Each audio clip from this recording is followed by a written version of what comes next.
you were the first one that found Rocky or came in contact with Rocky. Tell me the story. As a volunteer for the Bureau of Land Management Wild Horse and Burro program, we monitor the Red Rock herd. And at the south end of the herd is just one Jenny, that's a female burro, and there were about 3 jacks. I saw Rocky last October with her up on the hillside. He was probably about a little over a week old at the end of October. And then rolling into November, I got a call that she had died, that she was found down and that she was dead. I called the BLM and made arrangements with them to be able to pick him up. And in the interim, the BLM Wild Horse and Burro specialist got in touch with Meggan to see if she could possibly foster him. My husband came out, picked me up. We towed the car back, sat in the back seat of the truck with Rocky on my lap because he was just this little guy, and brought him home. Meggan came over. That's where the story shifts to her. So Rocky came into your life. I guess you and Meggan thought maybe just for a little while. You guys were foster. I think in the foster business they call it foster failures, right? Where you end up becoming members of your family. Yeah, he got here. We figured he was about 3 weeks old, and my wife and the grandkids went to pick him up. And he was supposed to drink out of a pail, but he wouldn't drink out of the pail. And just from working with the horses, you know, I went and checked, pulled on the skin, and it was really tinted.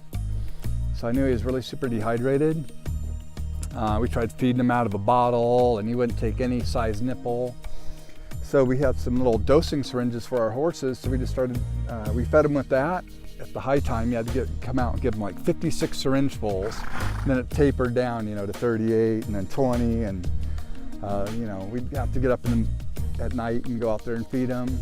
He was really small, so we have coyotes and bobcats, and I was really afraid that something would get in here and get him at night. So we kept him in the horse trailer at night. And so he gets in and out of the horse trailer, no problem now. And he's just such a good guy. He's the best thing in the morning. He always prays to me and does, you know, his little hee-haw thing, and come out and spend a few minutes every morning and that when I'm feeding him. He's just a really great guy to have around. Why do you call him Rocky? Because he was found at the rock quarry, so we named him Rocky. And you've determined his birthday is October? Yeah, we figure it's about October 20th. We say it's October 20th because that's my wife's birthday, and she wanted to share his birthday, so. You've got lots of other critters around here, and they all seem to know that Rocky's a little bit more special, maybe? Or what do you think about that? I think they all just like him being around here. I mean, the big gray gelding back there kind of is like his unofficial brother. So he would guard that pen down there to make sure none of the other horses would get down there and get too close to him, or, you know, I don't think he wanted to share. When he got here, I unloaded him, you know, I carried him. And you know, now you can't carry him around. He's just grown so big. I had to shave all his baby hair off because in the wild, those horses, they will groom on each other. And they pick each other clean. And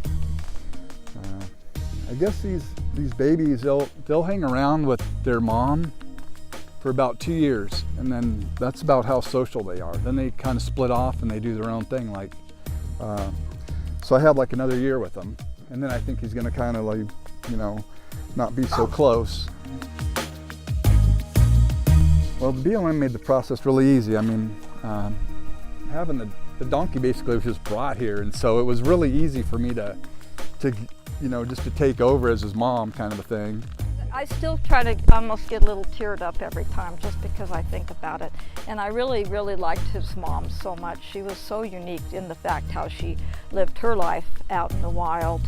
And it just makes me happy that they kept Rocky, and I've got to see him grow up and live such a healthy life.